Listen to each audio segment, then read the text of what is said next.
Praise the Lord. பிரியமானவர்களே, பிதாவாகிய தேவனாலும் கர்த்தராகிய இயேசு கிறிஸ்துவின் நாமத்தினாலும் உங்களை வாழ்த்தி வரவேற்கிறேன். அன்பு சகோதரர்களே, அன்பு நண்பர்களே, இந்த நாளிலும் கூட உங்களிடத்திலே உலகமும் உலகத்தில் உள்ள அன்பும் இவைகளுக்கு என்ன வித்தியாசம் என்று காணும்படியாக வேதாகமத்தில் உள்ள சிறிய வசனத்தோடு பேச ஆசையாக இருக்கிறேன்.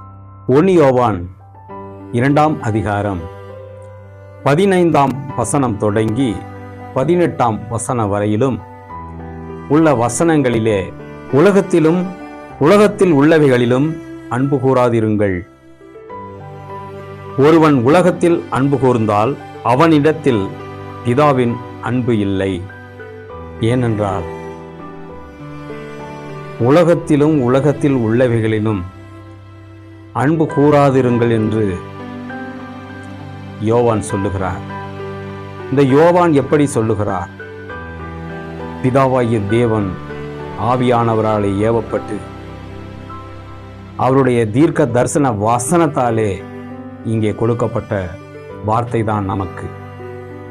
இதை குறித்துத்தான் உலகத்தில் உள்ளவைகளிலும் அன்பு கூறாதிருங்கள்.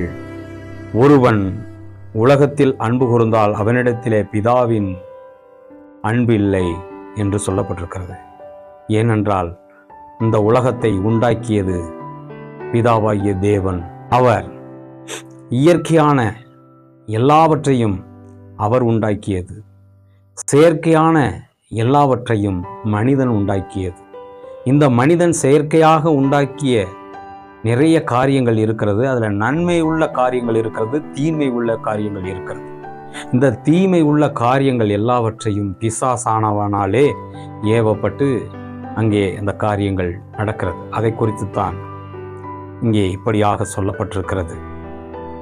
ஏனெனில் மாம்சத்தின் இச்சையும் கண்களின் இச்சையும் ஜீவனத்தின் பெருமையுமாகிய உலகத்தில் உள்ளவைகளெல்லாம் பிதாவினால் உண்டானவைகள் அல்ல, அவைகள் உலகத்தில் உண்டானவைகள் என்று சொல்லப்பட்டிருக்கிறது. ஏனென்றால் அவருடைய மகிமையினாலே இந்த காரியமெல்லாம் மாம்சத்தினுடைய பலத்திலே செய்யப்பட்ட எந்த ஒரு காரியமும் அவராலே நியமிக்கப்படவில்லை. ஆகையினாலே மனுஷனுக்கு மாம்சத்தின் இச்சையும் ஜீவனத்தின் பெருமையுமாகிய உலகத்தில் உள்ளவைகள் எல்லாம் பிதாவினால் உண்டானவைகள் அல்ல, அவைகள் உலகத்தில் உண்டானவைகள் என்று சொல்லுகிறார். ஆம் பிரியமானவர்களே, தேவன் உண்டாக்கி வைத்தது இயற்கையான சிருஷ்டிப்பு. ஆனால் செயற்கையாக உண்டாக்கப்பட்டதெல்லாம் மனிதனுடைய பலத்தினாலேயும் பிசாசினுடைய தந்திரத்தினாலேயும் உருவாக்கப்பட்டது அதிகமாக. அதை குறித்து 17ஆம் வசனத்திலே உலகமும் அதன் இச்சையும் ஒளிந்து போகும், தேவனுடைய சித்தத்தின்படி செய்கிறவனே என்றென்றைக்கும் நிலைத்திருப்பான். தேவனுடைய சித்தத்தின்படி என்ன காரியங்கள் செய்யப்பட்டிருக்கிறதோ அது உண்மையாக நிலைத்திருக்கும். அதிலே அன்பு கூறலாம் என்று தெளிவாக சொல்லப்பட்டிருக்கிறது. 18ஆம் வசனத்திலே, பிள்ளைகளே, இது கடைசி காலமாய் இருக்கிறது. அந்தி கிறிஸ்து வருகிறான் என்று நீங்கள் கேள்விப்பட்டபடி இப்பொழுது அநேக அந்தி கிறிஸ்துகள் இருக்கிறார்கள். அதனாலே இது கடைசி காலம் என்று அறிகிறோம்.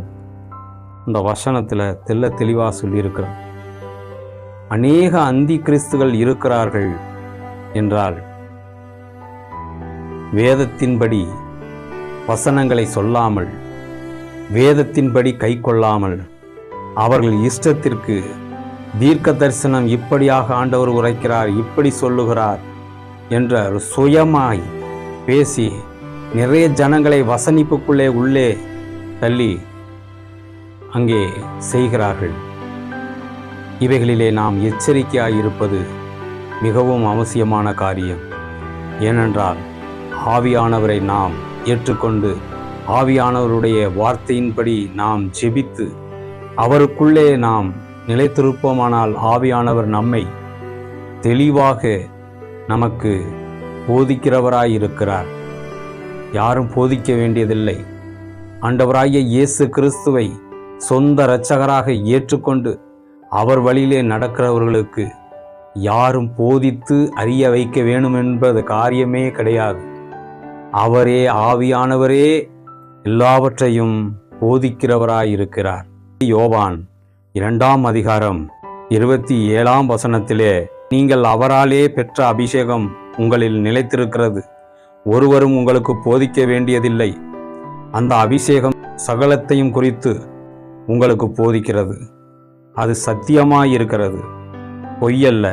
அது உங்களுக்கு போதித்தபடியே அவரில் நிலைத்திருப்பீர்களாக என்று சொல்லப்பட்டிருக்கிறது.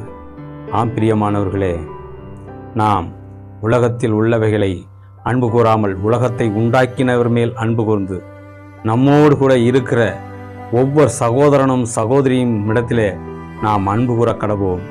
நாம் அன்பு கூற கடனாளியாக இருக்கிறோம். அப்படி இருக்கும் பொழுது ஆண்டவராகிய இயேசு கிறிஸ்து நம்மில் வாசமாயிருந்து நம்மை வழி நடத்துகிறவராயிருக்கிறார். ஆகவே அவருடைய வார்த்தையின்படி நாம் கேட்டு இந்த கடைசி காலத்திலே நாம் எச்சரிக்கையோடு வாழ்வோம். நிச்சயமாக அவராலே ஆசீர்வதிக்கப்படுவோம். God bless you. கர்த்தர் நம் அனைவரையும் வழி நடத்துவாராக. ஆமீன்.